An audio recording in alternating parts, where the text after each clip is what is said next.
സ്ഥാപനത്തിലെ ഗ്രന്ഥങ്ങൾ, അവിടേക്ക് വഖഫ് ചെയ്യപ്പെട്ട ഗ്രന്ഥങ്ങൾ മറ്റൊരു സ്ഥലത്തേക്ക് നഖല് ചെയ്യാൻ, മാറ്റം ചെയ്യാൻ ഭരണാധികാരി തീരുമാനിച്ചപ്പോൾ ഭരണാധികാരിയുടെ മുഖത്ത് നോക്കി അതിനനുവദിക്കുകയില്ല, ഇവിടേക്ക് വഖഫ് ചെയ്യപ്പെട്ടത് വേറൊരു സ്ഥലത്തേക്ക് മാറ്റാൻ അനുവദിക്കുകയില്ല എന്ന് പറഞ്ഞ് നവീമാവതങ്ങൾ അതിനെ പ്രതിരോധിച്ചു, അല്ലെങ്കിൽ ഉപരോധിച്ചു. അപ്പോൾ ഭരണാധികാരിക്ക് ദേഷ്യം പിടിച്ചു. ഇമാം നവവി റളിയല്ലാഹു അൻഹു എന്റെ ഒരു സ്ഥാപനത്തിലെ ജോലിക്കാരനല്ലേ, ഇദ്ദേഹം എന്നോട് ഇങ്ങനെ പറയാൻ എന്താണ് അധികാരം എന്ന തോന്നലിൽ ഇമാം നവവി റളിയല്ലാഹു അൻഹുവിനെ ഭരണാധികാരി പിടിച്ച് ആക്രമിക്കാൻ വേണ്ടി തുനിഞ്ഞു. പക്ഷേ അക്രമം നടന്നില്ല. ആ ഭരണാധികാരി ഇറങ്ങി ഓടേണ്ടി വന്നു. ഇമാം നവവി റളിയല്ലാഹു അൻഹു ഒന്നും ചെയ്തിട്ടില്ല.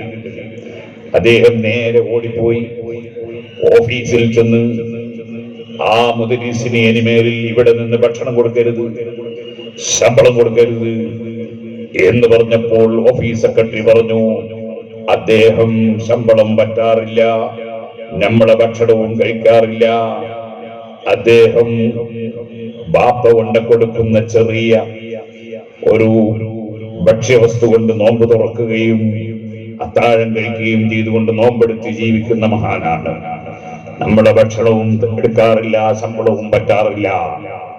അപ്പോഴാണ് ആ ഭരണാധികാരി പറഞ്ഞത്, അത് തന്നെയല്ലേ ഞാനാ കണ്ട വലിയ സിംഹം അല്ലെങ്കിൽ പുലി. എന്തേ ഇമാമിനെ അടിക്കാൻ കയ്യോങ്ങിയിട്ട് അടുക്കുമ്പോ ഇമാം നവവി റളിയല്ലാഹു അൻഹുവിന്റെ മുന്നിൽ സംരക്ഷണത്തിനു വേണ്ടി വായ പിളർന്നു നിൽക്കുന്ന വലിയ ഒരു വന്യമൃഗത്തെയാണ് ഭരണാധികാരി കണ്ടത്. അപ്പോഴാണ് അദ്ദേഹം ഓടിക്കടന്നത്. അങ്ങനെയുള്ള ധാരാളം കറാമത്തുകൾ ഇമാം നവവി റളിയല്ലാഹു അൻഹുവിന്റെ ജീവിതത്തിൽ ഉണ്ടായിട്ടുണ്ട്. താടിയും മീശയും മുളക്കാത്ത ഭംഗിയുള്ള ആൺകുട്ടികളെ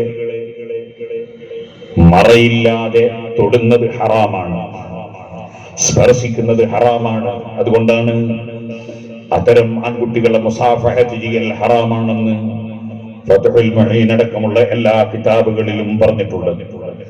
ചിലപ്പോ പ്രിയപ്പെട്ട മുതഅല്ലിമീങ്ങൾ, അത്തരത്തിലുള്ള മുതഅല്ലിമീങ്ങൾ ചിലപ്പോൾ വാളിന് വന്ന ഉസ്താദിന്റെ അല്ലെങ്കിൽ മുദരിസിന്റെ ബറക്കത്ത് കിട്ടണമെന്ന് വിചാരിച്ച് കൈ നീട്ടുമ്പോൾ സൂക്ഷ്മതയുള്ള ഉസ്താദുമാർ കൈ കൊടുക്കൂല, തലേക്കെട്ടിന്റെ മേലെങ്ങനെ കൈവച്ചു കൊടുക്കും.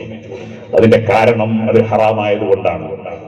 അത് മുതഅല്ലിമീങ്ങളും പഠിച്ചു വെക്കൽ ആവശ്യമാണ്.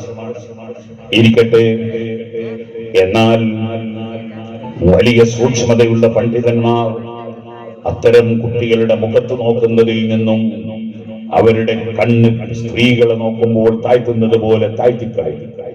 മഹാനായ മുഹമ്മദ് ബിൻ ഹസൻ റളിയല്ലാഹു അൻഹു അബൂ ഹനീഫ റളിയല്ലാഹു അൻഹുവിന്റെ ദർസിൽ വന്നു ചേർന്നപ്പോൾ നല്ല ഭംഗിയുള്ള ഒരു ആൺകുട്ടിയായിരുന്നു. അബൂ ഹനീഫ റളിയല്ലാഹു അൻഹു മറയുടെ പിന്നിൽ ഇരുത്തിക്കൊണ്ടാണ് മുഹമ്മദ് ബിൻ ഹസൻ റളിയല്ലാഹു അൻഹുവിന് ക്ലാസ് എടുത്തത്. അങ്ങനെ ക്ലാസ് എടുത്ത് കാലം കുറെ കഴിഞ്ഞപ്പോൾ അബൂ ഹനീഫ റളിയല്ലാഹു അൻഹുവിന്റെ മുന്നിൽ കുറെ ചീർപ്പുകൾ ഹദിയ വന്നു. മുതഅല്ലിമീങ്ങളെ ഒക്കെ വിളിച്ച് ചീർപ്പിങ്ങനെ കൊടുക്കുകയാണ്. മുതഅല്ലിമീങ്ങൾക്ക് ഉസ്താദുമാർക്ക് കിട്ടിയ ഹദിയയിൽ നിന്ന് കൊടുക്കുക എന്നതൊരു നല്ല സ്വഭാവമാണ്. ഉസ്താദിന് കുറെ മാങ്ങ കിട്ടിയ ഉസ്താദ് ഒറ്റക്ക് തിന്നലല്ല, കുറെ കുട്ടികൾക്ക് കൊടുക്കാൻ. അപ്പോ ചീർപ്പ് കുറെ കിട്ടിയപ്പോ മുതഅല്ലിമീങ്ങൾക്കൊക്കെ ഇങ്ങനെ കൊടുക്കുക. അപ്പോൾ മുഹമ്മദ് ബിൻ ഹസൻ റളിയല്ലാഹു അൻഹുവിന് ചീർപ്പ് കൊടുത്തില്ല. കുട്ടികൾ ചോദിച്ചു, മുഹമ്മദിന് ചീർപ്പ് കിട്ടിയിട്ടില്ല. അപ്പോൾ അബൂ ഹനീഫ റളിയല്ലാഹു അൻഹു താടി മുളക്കാത്തവന് ചീർപ്പ് എന്തിനാണോ? അപ്പോൾ കുട്ടികൾ പറഞ്ഞു, അവന് താടി മുളച്ചിട്ട് എത്രയോ കാലമായി, പക്ഷെ ദിവസം ക്ലാസ് എടുക്കുന്ന ഉസ്താദായ അബൂ ഹനീഫ റളിയല്ലാഹു അൻഹു വിവരം അറിഞ്ഞിട്ടില്ല. അത്ര സൂക്ഷ്മതയോടെ ജീവിച്ച മഹാന്മാരാണ് നമ്മുടെ മുൻഗാമികളായ ഇമാമിങ്ങൾ.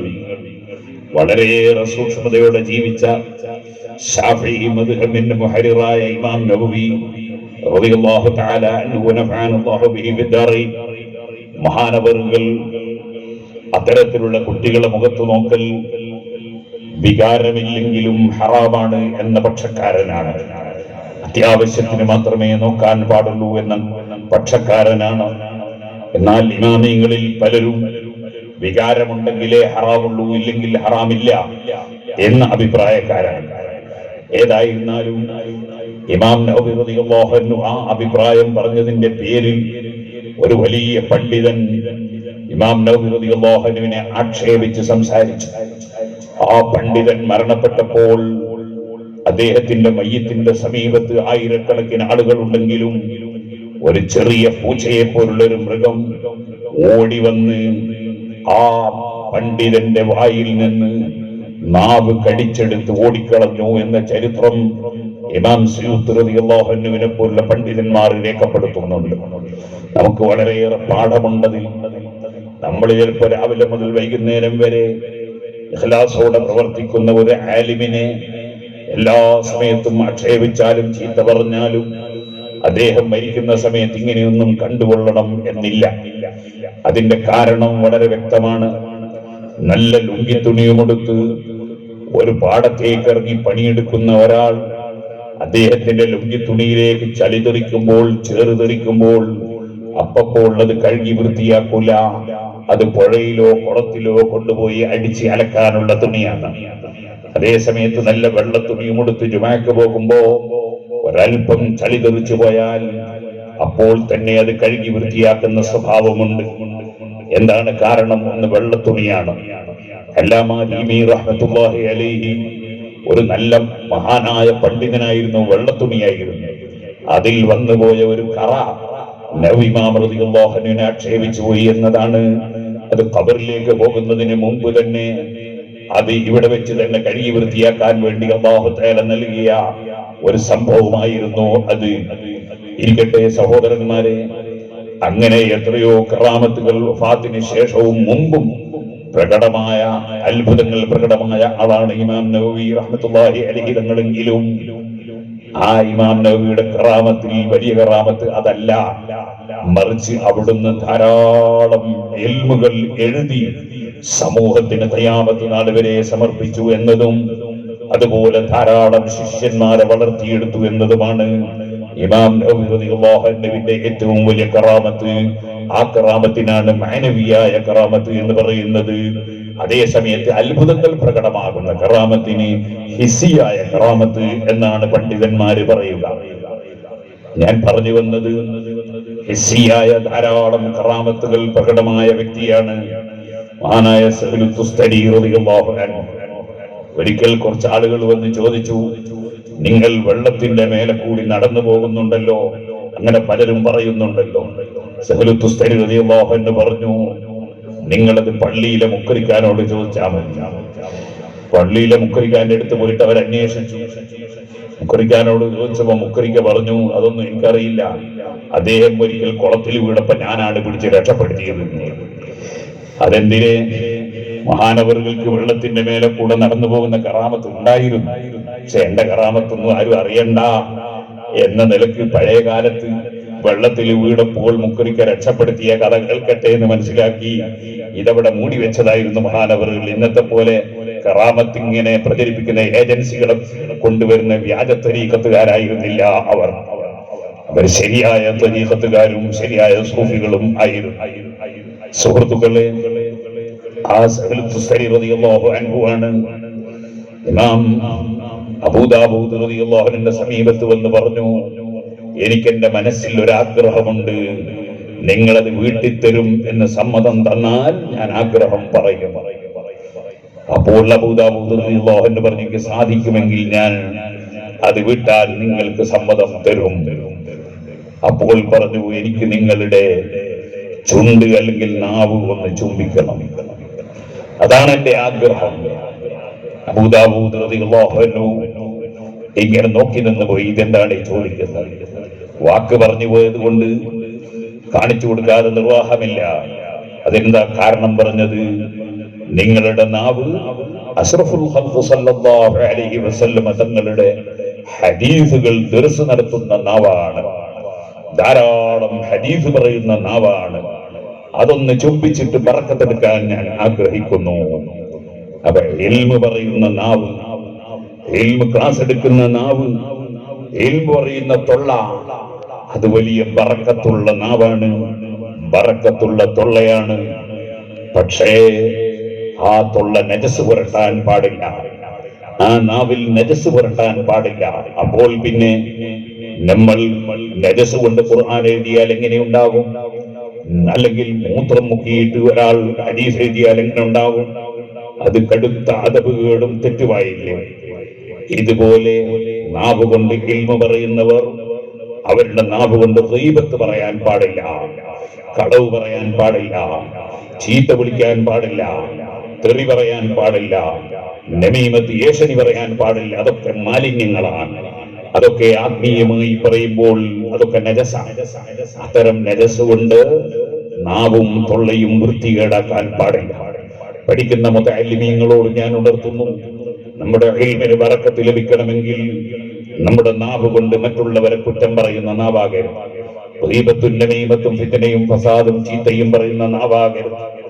നാവ് എപ്പോഴും ഖുർആൻ ഓതുന്ന നാവ്, സ്വലാത്ത് ചൊല്ലുന്ന നാവ്, അതേപോലെ തന്നെ ദിക്റ് ചൊല്ലുന്ന നാവ്, തസ്ബീഹ് ചൊല്ലുന്ന നാവ്, നല്ലത് പഠിക്കുന്ന നാവ്. നിങ്ങൾ ഫഅല ഫഅല ഫഅലു എന്ന് മീസാനിൽ നിങ്ങൾ സർഫ് പഠിച്ചാൽ ഓരോ അക്ഷരത്തിനും അല്ലാഹുവിന്റെ അടുക്കൽ പ്രതിഫലം ലഭിക്കും. അത് വലിയ ദിക്റാണ്. കാരണം അത് നിങ്ങൾ പഠിക്കുന്നത് അറബി ഭാഷ പഠിക്കാൻ വേണ്ടിയാണ്. അറബി ഭാഷ പഠിക്കാതെ ഒരാൾക്കും ഖുർആൻ ഗ്രഹിക്കാൻ കഴിയില്ല, ഹദീസ് ഗ്രഹിക്കാൻ കഴിയില്ല. ഇമാമിങ്ങളുടെ ഫിഖ്ഹിന്റെയോ തസവ്വുഫിന്റെയോ അല്ലെങ്കിൽ താരീഖിന്റെയോ ഗ്രന്ഥങ്ങൾ ഗ്രഹിക്കാൻ കഴിയില്ല. അതുകൊണ്ട് ഏറ്റവും പ്രധാനപ്പെട്ടതാണ് സർഫും നഹ്വും. അത് നന്നായി കുട്ടിക്കാലത്ത് പഠിച്ചാലേ ഒരു മനുഷ്യനെ ആലിമായി തീരാൻ കഴിയൂ. അതുകൊണ്ട് അതിനു വേണ്ടി സമയം നന്നായി ചെലവഴിക്കുന്ന ചെറുപ്പക്കാരായ മുതഅല്ലിമീങ്ങൾ, അതേ നഹ്വ് പഠിക്കാൻ, മീസാനും അജ്നാസും സഞ്ചാനും ഒക്കെ നന്നായി പഠിക്കാൻ ശ്രദ്ധിക്കുന്ന മുതഅല്ലിമീങ്ങൾ, അറാമിലും തഖ്വീമുൽ ലിസാനും ഖത്ർനദയും തഫ്ഹയും അൽഫിയും ഒക്കെ പഠിക്കാൻ നന്നായി അധ്വാനിക്കുന്ന മുതഅല്ലിമീങ്ങൾ അവർ വലിയ ഭാഗ്യവാന്മാരാണ്.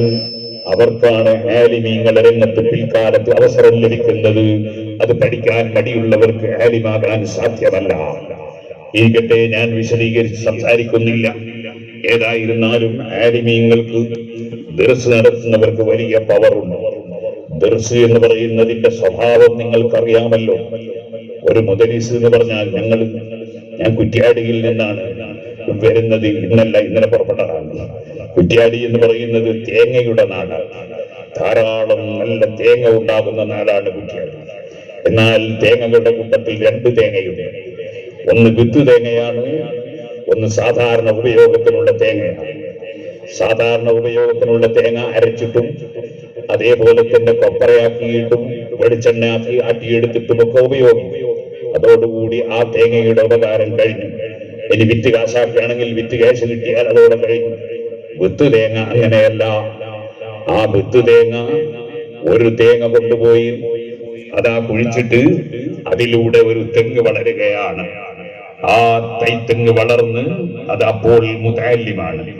അങ്ങനെ മുതഅല്ലിമായ ആ തൈത്തെങ്ങ് വളർന്ന് പിന്നീട് ഒരു മുദരിസാവുകയാണ്. മുദരിസാവുക എന്ന് പറഞ്ഞാൽ ധാരാളം തേങ്ങ ഉണ്ടാകാൻ തുടങ്ങുകയാണ്. ആദ്യം തന്നെ നിറയെ തേങ്ങ ഉണ്ടാവില്ല. ആദ്യം മീസാനും അജ്നാസും സഞ്ചാനും ഒക്കെ തന്നെയാ തീർച്ചയായിട്ടുക. ഒരു തേങ്ങ രണ്ട് തേങ്ങ ഒക്കെ തന്നെ ഉണ്ടാവും. പിന്നെ ആ തെങ്ങ് വളർന്നു വലുതായി പിന്നെ നിറയെ 100, 150, 200 ഒക്കെ തേങ്ങ ഉണ്ടാകുകയാണ്.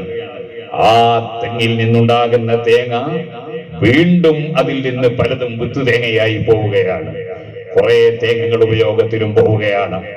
ഇതുപോലെയാണ് ദർസ് നടത്തുന്ന മുദരിസ്. അദ്ദേഹത്തിന്റെ ദർസിൽ നിന്ന് പഠിച്ച ഒരാൾ അത് വിത്ത് തേങ്ങയായി വരുമ്പോ, മുദരിസായി വരുമ്പോ അദ്ദേഹത്തിന്റെ കീഴിൽ കുറെ ആളുകൾ പഠിച്ചു വളരുകയാണ്.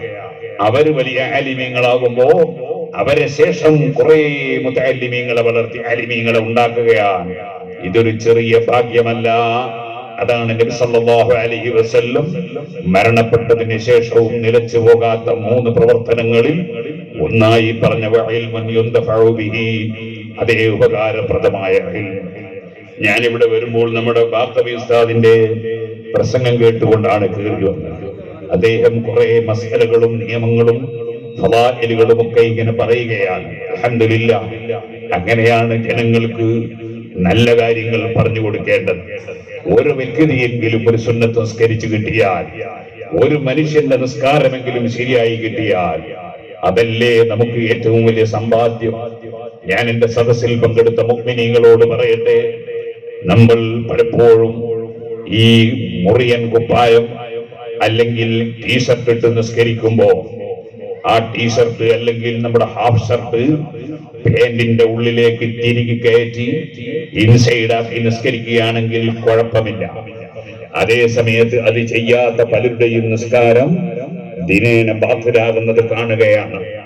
കാരണം അത് ഈ മുറിയൻ കുപ്പായം ഇട്ട് നിസ്കരിക്കുമ്പോഴേ ടീഷർട്ട് ഇട്ട് നിസ്കരിക്കുമ്പോ അല്ലാഹു അക്ബർ എന്ന് പറഞ്ഞ് തക്ബീർ ചൊല്ലി കൈ കിട്ടിക്കഴിഞ്ഞാൽ ശൈത്താൻ നമ്മളെ മനസ്സിൽ തോന്നിപ്പിക്കും നമ്മളെ കുപ്പായം ചുളിഞ്ഞിട്ടുണ്ട്. നേരെ മുന്നിൽ രണ്ട് കൈയും വെച്ച് മുന്നിൽ വെച്ച് ഒരു താഴ്ത്തല്, ബേക്കിലും കൈ പിടിച്ചിട്ടൊരു താഴ്ത്തല് നിങ്ങൾക്ക് പലരും നിസ്കരിക്കുമ്പോൾ കാണാൻ കഴിയും. രണ്ട് ഭാഗത്തും പിടിച്ച് താഴ്ത്തലാണ്. മൂന്നനക്കം കൊണ്ട് തന്നെ നിസ്കാരം ബാത്തുലാകും. അതിനേക്കാൾ കൂടുതൽ അനക്കം വരികയാണ്. എന്നാൽ അതുകൊണ്ടും തീരൂല. സമയല്ലാഹു ലിമൻ ഹമിദ പറഞ്ഞ ഉടനെ പിന്നെയും ഒന്ന് പിടിച്ച് താഴ്ത്തും, ബേക്കിലും മുന്നിലും പിടിച്ച് താഴ്ത്തും. ഇനി രണ്ടാമത് ഉറക്കയത്ത് കഴിഞ്ഞിങ്ങോട്ട് മേൽപോട്ട് വന്നാൽ കൈ കെട്ടുന്നതിന് മുമ്പ് ഒന്നും കൂടി പിടിച്ച് താഴ്ത്തും. ഇങ്ങനെയാണ് പലരും നിസ്കരിക്കാറ്. ആ നിസ്കാരം ബാത്തുലാണ്, അറിവില്ലാത്തത് കൊണ്ടാണ്. അപ്പോൾ ജനങ്ങൾക്ക് അങ്ങനെയല്ല ചെയ്യേണ്ടത് എന്ന് പറഞ്ഞു കൊടുക്കൽ നമ്മുടെ ബാധ്യതയാണ്. അറിവ് എന്ന് പറയുന്നത് ഒരു വലിയ സ്വത്താണ്. ആ സ്വത്ത് വിതരണം ചെയ്യാൻ സാധിച്ചാൽ ഒരിക്കലും ധനം വിതരണം ചെയ്യുന്നത് പോലെയല്ല. പണം കൊടുത്താൽ 1000 ഉറുപ്പികയിൽ 500 എടുത്ത് കൊടുത്തു പോയാൽ 500ന്റെ കുറവ് അവിടെ കാണും. സദഖയാണെങ്കിൽ പകരം അല്ലാഹു തആല 10 ഇരട്ടി കൊടുത്തു എന്ന് വരും. പക്ഷേ 500 ചെലവാക്കിയാൽ ബാക്കി 500 ഉണ്ടാവുള്ളൂ. നേരെ മറിച്ച് പഠിച്ച ഒരു പണ്ഡിതൻ അദ്ദേഹത്തിന്റെ അറിവ് മറ്റുള്ളവർക്ക് കൊടുത്തത് കൊണ്ട് അദ്ദേഹത്തിന്റെ അറിവിന് ഒരു കുറവും വരില്ല. എണ്ണം കുറയൂല, അതിന്റെ ക്വാളിറ്റി കുറയൂല, അതിന്റെ ക്വാണ്ടിറ്റി കുറയൂല. അതങ്ങനെ തന്നെ ഉണ്ടാകുമെന്ന് മാത്രമല്ല, ഇൽമ കൊടുത്തുകൊണ്ടിരിക്കുമ്പോൾ അല്ലാഹു തആല ഖൽബിൽ ഇൽമ ഇട്ടുകൊടുത്തുകൊണ്ടേ ഇരിക്കും. ഇഖ്ലാസോട് കൂടിയാണെങ്കിൽ, പ്രവർത്തനവും കൂടി ഉണ്ടെങ്കിൽ ഇത്തഖുല്ലാഹ വയുഅല്ലിമുക്കുമുല്ലാഹ്. അല്ലാഹു പറഞ്ഞില്ലേ, നിങ്ങൾ തഖ്വയുള്ളവരാവുക, അല്ലാഹു നിങ്ങൾക്ക് ഇൽമ പഠിപ്പിച്ചു തരും. മുതഅല്ലിമീങ്ങൾ കൃത്യമായി റവാത്തിബ് സുന്നത്ത് നിസ്കരിക്കുന്നവരും അതുപോലെ മറ്റ് സുന്നത്തുകൾ എടുക്കുന്നവരും നിസ്കാരത്തിന് ഇഷ്ടമുള്ള ദിക്റുകൾ കൃത്യമായി കൊണ്ടുവരുന്നവരും ഉസ്താദുമാര് പറഞ്ഞു തരുന്ന എല്ലാ വദീഫകളും ജീവിതത്തിൽ പകർത്തുന്നവരും ഉസ്താദ് നാട്ടിൽ പോയാലും നാട്ടിൽ പോയില്ലെങ്കിലും ഹദാദ് ചൊല്ലുന്നവരും അതുപോലെ ഉസ്താദ് നാട്ടിൽ പോയാലും പോയില്ലെങ്കിലും സുബഹിന്റെ ജമാഅത്തിൽ കൃത്യമായി പങ്കെടുക്കുന്നവരും അങ്ങനെയല്ലേ തഖ്വയുള്ള മുതഅല്ലിമീങ്ങളുടെ സ്വഭാവം. അങ്ങനെ ജീവിക്കുന്ന മുതഅല്ലിമീങ്ങളാകുമ്പോ ഇത്തഖുല്ലാഹ വയുഅല്ലിമുക്കുമുല്ലാഹ്, അല്ലാഹു തആല അവർക്ക് ഇൽമ പഠിപ്പിച്ചു കൊടുക്കും. അതായിരുന്നു ബഹുമാനപ്പെട്ട അബ്ദുല്ലാഹി അൽ-യാഫിഈ റളിയല്ലാഹു അൻഹു മദീനയിലേക്ക് സിയാറത്തിന് പോയപ്പോ മദീനയിൽ കടക്കുന്നതിന് മുമ്പ് മദീനയുടെ പുറത്ത് അവിടെ കിടന്നു. ഞാൻ മദീനയിലേക്ക് കടക്കാൻ ഹബീബ് നബി സല്ലല്ലാഹു അലൈഹി വസല്ലം തങ്ങളുടെ അനുമതി ഉണ്ടെങ്കിലേ ഞാൻ അവിടുത്തെ മണ്ണിലേക്ക് ചവിട്ടുന്നുള്ളൂ. കാരണം ഞാൻ അവിടേക്ക് പോകാൻ മാത്രം യോഗ്യനാണോ എന്ന നിലക്ക് അബ്ദുല്ലാഹി അൽ-യാഫിഈ റളിയല്ലാഹു അൻഹു പുറത്ത് കിടന്നു. അങ്ങനെ ദിവസങ്ങളോളം കിടന്നപ്പോ നബി സല്ലല്ലാഹു അലൈഹി വസല്ലം തങ്ങളുടെ സ്വപ്നത്തിൽ കണ്ടു, ഓ അബ്ദുല്ലാഹി അൽ-യാഫിഈ, നിങ്ങൾ തിരിച്ചു പോകണം, മദീനയിലേക്ക് കടക്കാനായിട്ടില്ല. നിങ്ങൾ 10 ഔലിയാക്കളെ സിയാറത്ത് ചെയ്തു വരണം. 5 ആളുകൾ ജീവിച്ചിരിക്കുന്നവരാണ്, 5 ആളുകൾ മരണപ്പെട്ടു പോയവരാണ്. അതിൽ ഒരാളായിരുന്നു മുഹമ്മദുൻ നഹാരി റഹ്മത്തുള്ളാഹി അലൈഹി. ബഹുമാനപ്പെട്ടവർ അതനുസരിച്ച് മദീനയിൽ കടക്കാതെ തിരിച്ചുപോയി. മുഹമ്മദുൻ നഹാരി തങ്ങളെ സമീപത്തേക്ക് ചെന്നപ്പോൾ അസ്സലാമു അലൈക്കും വറഹ്മത്തുള്ളാഹി വഅലൈക്കും അസ്സലാം വറഹ്മത്തുള്ളാഹി വബറകാതുഹു മർഹബാ മർഹബൻ ബിറസൂലി റസൂലില്ലാഹി, അല്ലാഹുവിന്റെ റസൂല് പറഞ്ഞേച്ച ആൾക്ക് സ്വാഗതം. അപ്പോൾ ചോദിച്ചു പോയി, എന്നെ അല്ലാഹുവിന്റെ റസൂല് സ്വപ്നത്തിൽ നിർദ്ദേശം നൽകി പറഞ്ഞു വെച്ചു എന്ന വിവരം നിങ്ങൾക്ക് കിട്ടാൻ വഴിയുണ്ടോ? ഇവിടെ സുഹൃത്തുക്കളെ, റസൂലുള്ളാഹി സ്വല്ലല്ലാഹു അലൈഹി വസല്ലം തങ്ങളെ ആരെങ്കിലും സ്വപ്നത്തിൽ കണ്ടാൽ അത് അല്ലാഹുവിന്റെ റസൂൽ സ്വല്ലല്ലാഹു അലൈഹി വസല്ലം തങ്ങൾ തന്നെയാണ്. ഒരിക്കലും പിശാചിന് അല്ലാഹുവിന്റെ റസൂലിന്റെ രൂപത്തിൽ വരാൻ സാധ്യമല്ല എന്നത് വിശ്വസിക്കുന്നവരാണ് അഹ്ലുസ് സുന്നത്തി വൽ ജമാഅ. അതുകൊണ്ട് ഏതെങ്കിലും വിവരമില്ലാത്തവനോ ഏതെങ്കിലും തമ്മാടികളോ ഞാൻ റസൂലുള്ളാഹിനെ കണ്ടു എന്ന് പറയുമ്പോഴേക്ക് അത് അംഗീകരിക്കണം എന്നില്ല. ആ കാര്യം ഞാൻ മുമ്പ് വളരെ വിശദമായി വിവരിച്ചിട്ടുണ്ട്.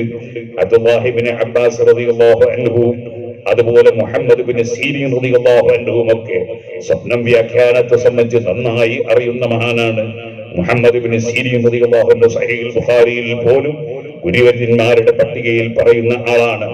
ആ മുഹമ്മദ് ഇബ്നു സീരീൻ റളിയല്ലാഹു അൻഹുവിനോട് നബി തങ്ങളെ സ്വപ്നം കണ്ടു എന്ന് പറഞ്ഞാൽ ആ പറഞ്ഞ വ്യക്തിയോട് നബി തങ്ങളെ കണ്ടത് എങ്ങനെ, ആ വിശേഷണങ്ങളൊക്കെ ഇങ്ങനെ ചോദിക്കും. എന്നിട്ട് അവസാനം അത് അള്ളാഹുവിന്റെ റസൂലിന്റെ മാത്രമുള്ള പ്രത്യേകതകൾ വെളിപ്പെടാത്ത വിധത്തിലാണെങ്കിൽ നിങ്ങൾ റസൂലുള്ളാഹിനെ കണ്ടിട്ടില്ല എന്ന് പറയാറുണ്ടെന്ന് നമുക്ക് ഫത്ഹുൽ ബാരി അടക്കമുള്ള കിതാബുകളിൽ കാണാം. അതുകൊണ്ട് ഏതെങ്കിലും തമ്മാടികൾ എല്ലാ തോന്നിവാസവും ചെയ്തിട്ട് ഞാൻ റസൂലുള്ളാഹിനെ സ്വപ്നം കണ്ടു എന്ന് പറഞ്ഞാൽ വിശ്വസിക്കാൻ മാത്രം നമുക്ക് ബാധ്യതയില്ല എന്നത് വേറെ ഒരു കാര്യമാണ്. അബ്ദുല്ലാഹി യാഫഈ റളിയല്ലാഹു തആല അൻഹു നബി സല്ലല്ലാഹു അലൈഹി വസല്ലമയുടെ സ്വപ്നം കാണാൻ മാത്രം കേൾപ്പുറ്റ മഹാനാണ്. കണ്ടാൽ അത് അല്ലാഹുവിന്റെ റസൂലാണെന്ന് തിരിച്ചറിയാൻ കഴിവുള്ള ആളുമാണ് അബ്ദുല്ലാഹി യാഫഈ റളിയല്ലാഹു അൻഹു. അങ്ങനെ പോയി മുഹമ്മദ് നഹാരി റളിയല്ലാഹു അൻഹുവിന് സലാം പറഞ്ഞപ്പോൾ മർഹബാ മർഹബൻ ബിറസൂലി റസൂലില്ലാഹി എന്ന് മറുപടി പറഞ്ഞപ്പോൾ വഹി ഇറങ്ങുന്നുണ്ടോ എന്ന് ചോദിച്ചു പോയി. അപ്പോഴാണ് അല്ല അബ്ദുല്ലാഹി യാഫഈ, നിങ്ങൾ ഖുർആൻ ഓതാറില്ലേ? ഖുർആനിൽ നിങ്ങൾ കണ്ടിട്ടില്ലേ ഇത്തഖുല്ലാഹ വയുഅല്ലിമുകുമുല്ലാഹ്?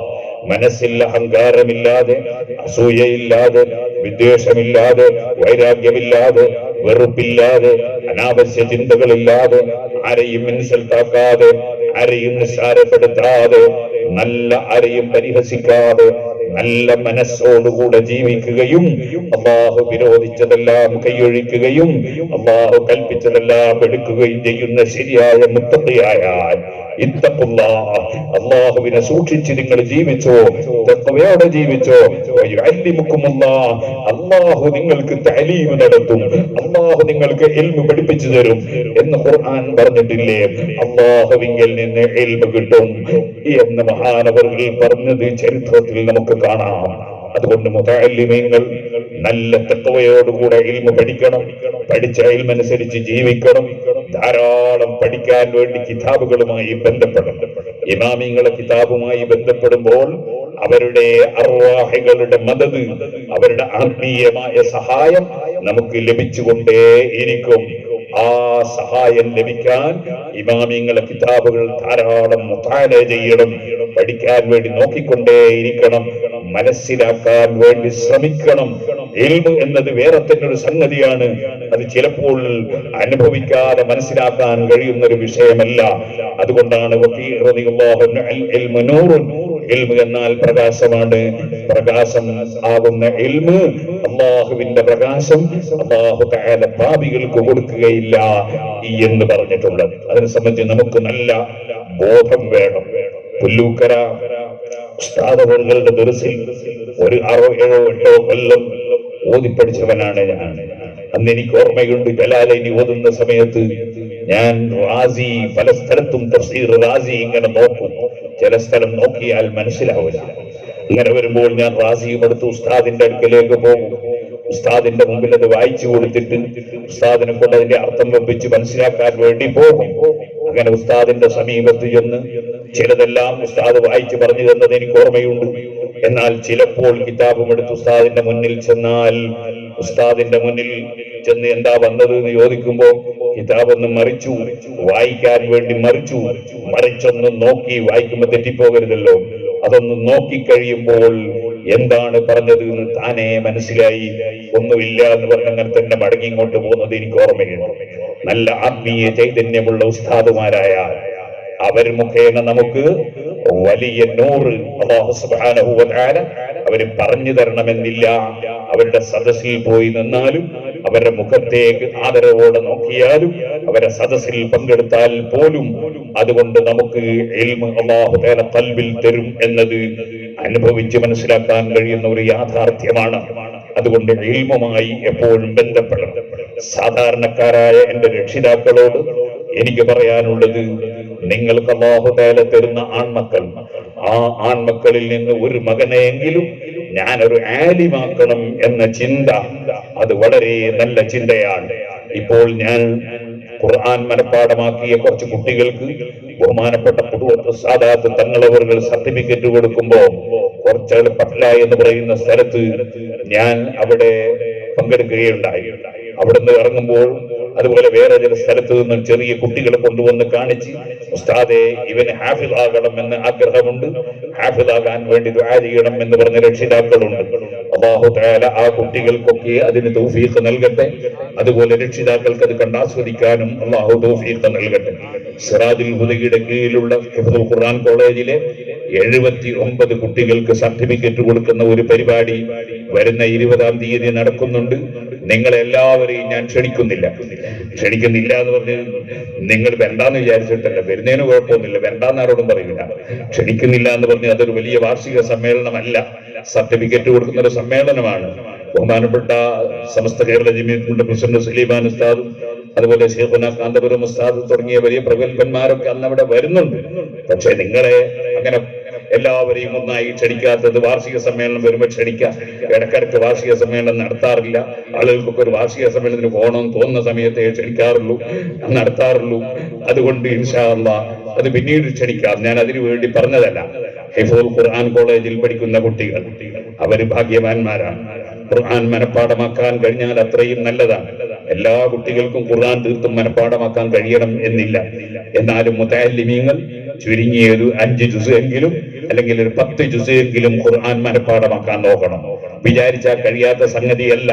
ഹിഫ്ദുൽ ഖുർആൻ കോളേജിൽ ഒന്നും പഠിച്ച ആളല്ല, ശരീഅത്ത് കോളേജിൽ പഠിച്ചുകൊണ്ടിരിക്കുമ്പോ ഖുർആൻ മനഃപ്പാഠമാക്കിയ മുതഅല്ലിമീങ്ങൾ കുറ്റ്യാടിയിൽ തന്നെ ഉണ്ടായിട്ടുണ്ട്. അത് വിചാരിച്ചാൽ കഴിയുന്ന കാര്യമാണ്. പക്ഷേ നമ്മൾ പണ്ട് തന്നെ എന്ത് ചെയ്യുമെന്നറിയോ? ഫത്ഹുൽ മുഈൻ ഓതുന്ന സമയത്ത് നമ്മളൊരു മസ്അല പഠിച്ചു വെച്ചിട്ടുണ്ട്. അതെന്താണ്? അതേ ചെറിയ സൂറത്തുകൾ നിസ്കാരത്തിൽ ഓതുക, അത് ഒന്നിച്ച് കാമിലായ നിനക്ക് പൂർണ്ണമായി ഓതുക. അതാണ് വലിയ സൂറത്തിന്റെ കുറച്ച് ആയത്തുകൾ ഓതുന്നതിനേക്കാൾ നല്ലത്. ശരിയാണ്, ഇബ്നു ഹജർ ഹൈതമി തങ്ങൾക്കും സൈനുദ്ദീൻ മഖ്ദൂം തങ്ങൾക്കൊക്കെ അങ്ങനെ അഭിപ്രായമുണ്ട്. എന്നാൽ ഇമാം റംലി റളിയല്ലാഹു അൻഹുവിന് അതേ സൂറത്തിന്റെ അത്രയും തന്നെ വലിപ്പത്തിൽ, അത്രയും തന്നെ എണ്ണത്തിലുള്ള അക്ഷരങ്ങളും ആയത്തുകളും ഉണ്ടെങ്കിൽ വലിയ സൂറത്തിൽ നിന്ന് കുറച്ച് ഓതിയാലും അതിന്റെ പുണ്യം ലഭിക്കുമെന്ന് ഇമാം റംലി റളിയല്ലാഹു അൻഹുവിന് വേറൊരു അഭിപ്രായമുണ്ട്. ആ അഭിപ്രായം മുതഅല്ലിമീങ്ങൾക്ക് പറഞ്ഞു കൊടുക്കണം എന്ന് ഞാൻ ചിലപ്പോൾ വിചാരിക്കാറുണ്ട്. കാരണം ചെറിയ സൂറത്താണ് അഫ്ദൽ എന്ന് പഠിച്ചതുകൊണ്ട് പിന്നെ വലിയ സൂറത്ത് കാണാതെ പഠിക്കാത്ത ഒരു സ്വഭാവം പലപ്പോഴും നമ്മുടെ മുതഅല്ലിമീങ്ങൾക്ക് സംഭവിക്കുന്നുണ്ട്. അതിൽ നിന്ന് അവരെ കരകയറ്റേണ്ടതുണ്ട്. അതിന്റെ പുറമെ പഠിച്ചത് ചിലപ്പോൾ ഓതാത്തതിനാൽ മറന്നു പോകുന്ന ചുറ്റുപാടുകളും ഉണ്ടാകാറുണ്ട്. ഇരിക്കട്ടെ, ഞാൻ അതിലേക്ക് ഇപ്പോൾ കടന്ന് സംസാരിക്കുന്നില്ല. പറഞ്ഞു വന്നത്, നമ്മൾ ഖുർആൻ പരമാവധി മനഃപ്പാഠമാക്കാൻ നോക്കണം. അൽ കഹ്ഫ് വെള്ളിയാഴ്ച ഓതാൻ സമയം കിട്ടാത്തവരാണ് പലപ്പോഴും പല മുതഅല്ലിമീങ്ങളും എന്നെ പോലത്തെ മുസ്ലിംമാര്. നമ്മുടെയൊക്കെ അല്ലാഹു നന്നാക്കി പെരുമാറാകട്ടെ. അങ്ങനെയാകരുത്. നമുക്ക് ഖുർആൻ ഓതാൻ സമയം ലഭിക്കണം, സ്വലാത്ത് ചൊല്ലാൻ സമയം ലഭിക്കണം, ദിക്റ് ചൊല്ലാൻ സമയം ലഭിക്കണം. നമ്മൾ വളരെയേറെ കിതാബുകളോട് അദബ് കാണിക്കണം, പഠിക്കുന്ന സ്ഥാപനങ്ങളോട് അദബ് കാണിക്കണം, പള്ളിയോട് വലിയ അദബ് കാണിക്കണം. പള്ളിയിലെ ഒരു ബൾബ് പോലും അനാവശ്യമായി നമ്മൾ മുഖേന കത്തിപ്പോകാൻ പാടില്ല. നമ്മൾ മുഖേന ഒരു ഫാന് പോലും അനാവശ്യമായി കറങ്ങാൻ പാടില്ല. പള്ളിയിലെ ഒരു കോപ്പ വെള്ളം പോലും അനാവശ്യമായി നമ്മൾ മുഖേന ചെലവാകാൻ പാടില്ല. അങ്ങനെ നല്ല സൂക്ഷ്മതയോടുകൂടി ആയിരിക്കണം നമ്മുടെ ഇൽമു പഠിക്കുന്നതും ഇൽമു പഠിപ്പിക്കുന്നവർ ഇൽമു പഠിപ്പിക്കുന്നതും. അപ്പോഴാണ് അള്ളാഹുവിന്റെ പ്രത്യേകമായ നോട്ടവും സംരക്ഷണവും അള്ളാഹുവിന്റെ മദദും നമുക്ക് ലഭിക്കുന്നത്.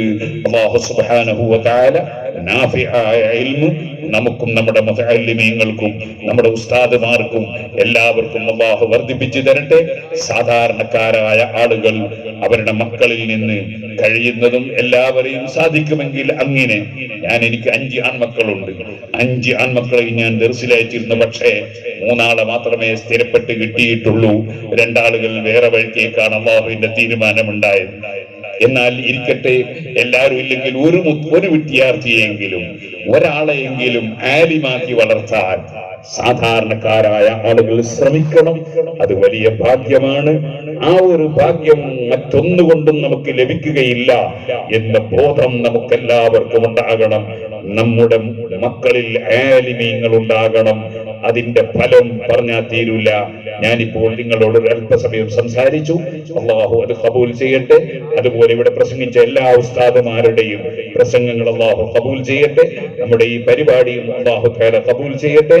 അള്ളാഹു കബൂൽ ചെയ്യുകയാണെങ്കിൽ ഞാൻ ഇവിടെ പ്രസംഗിച്ചതിന്റെ എല്ലാം പ്രതിഫലം എന്റെ ബാപ്പയുടെ ഖബറിൽ കിട്ടും, എന്റെ ഉമ്മയുടെ ഖബറിൽ കിട്ടും. അത് ഉമ്മാന്റെ പേരിൽ ഞാൻ പ്രത്യേകം അതിയൊന്നും ചെയ്യണ്ട, ഞാൻ പ്രസംഗിച്ചാൽ തന്നെ കിട്ടും. ഞാൻ സുന്നത്ത് നിസ്കരിച്ചാൽ അതിന്റെ പ്രതിഫലം എന്റെ ബാപ്പക്ക് കിട്ടും, എന്റെ ഉമ്മാക്ക് കിട്ടും. കാരണം അവര് മുഖേനയാണ് ഞാൻ ഉണ്ടായതും വളർന്നതും പഠിച്ചതുമൊക്കെ.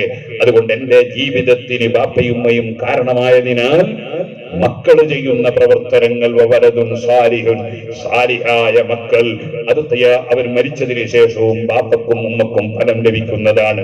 യദ്ഉലഹു എന്ന ഹദീസിന്റെ അപ്പുറത്തുണ്ടെന്ന് എനിക്ക് ഓർമ്മയിലുണ്ട്. അതിന്റെ അർത്ഥം ദുആ മാത്രം കിട്ടുമെന്നാരും തെറ്റിദ്ധരിച്ചു പോകരുത്. അതിന്റെ അർത്ഥം സാലിഹായ കുട്ടിയുടെ ലക്ഷണമാണ് യദ്ഉലഹു.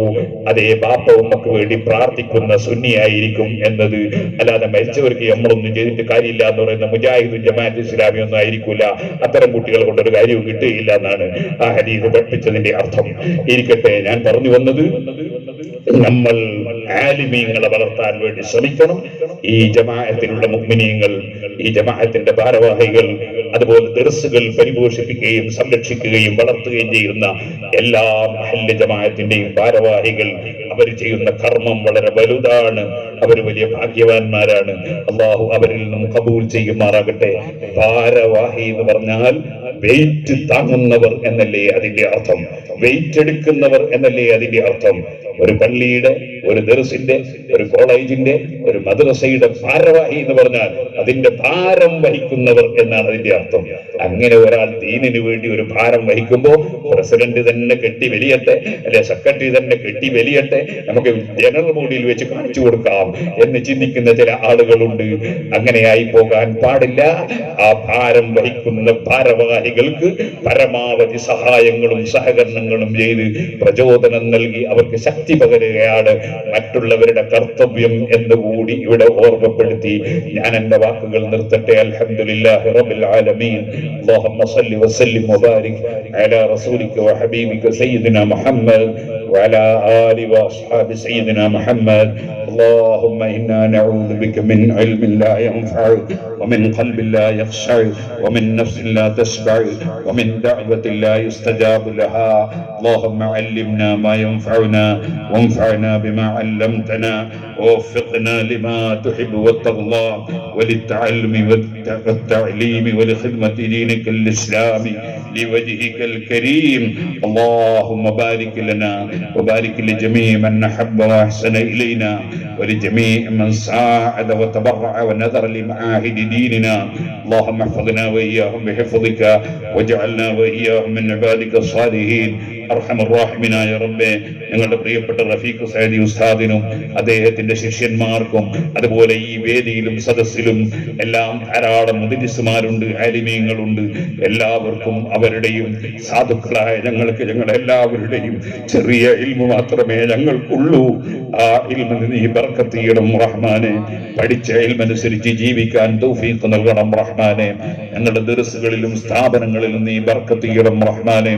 ഞങ്ങളുടെ സ്ഥാപനങ്ങളെ സഹായിക്കുന്ന, അതിനെ ശക്തിപ്പെടുത്തുന്ന, അതിലേക്ക് നേർച്ച നൽകുന്ന, സംഭാവനകൾ നൽകുന്ന ആര് വിദേശത്തുണ്ടോ നാട്ടിലുണ്ടോ അവർക്കെല്ലാം ദുനിയാവും ആഖിറവും ഞങ്ങൾക്കും നീ വിജയിപ്പിച്ചു തരണം റഹ്മാനെ. ഞങ്ങളുടെ ഉസ്താദുമാരിൽ ജീവിച്ചിരിക്കുന്നവർക്ക് നീ ദീർഘായുസ്സും ആഫിയത്തും തൗഫീഖും ഹിമ്മത്തും തഖ്വയും ഞങ്ങൾക്കും ഏറ്റിത്തരണം റഹ്മാനെ.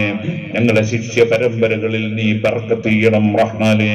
അവസാനം ലാ ഇലാഹ ഇല്ലല്ലാഹ് എന്ന കലിമ ചൊല്ലി ആഖിബത്ത് നന്നാക്കി ഞങ്ങളെ നീ മരിപ്പിക്കണം റഹ്മാനേ. റബ്ബനാ തഖബ്ബൽ മിന്നാ ഇന്നക അൻതസ് സമീഉൽ അലീം വതുബ് അലൈനാ ഇന്നക അൻതത് തവ്വാബുർ റഹീം. ആമീൻ ബിറഹ്മതിക യാ അർഹമർ റഹീമീൻ. വസല്ലല്ലാഹു അലാ സയ്യിദിനാ മുഹമ്മദിൻ വആലിഹി വസഹ്ബിഹി അജ്മഈൻ വൽഹംദുലില്ലാഹി റബ്ബിൽ ആലമീൻ.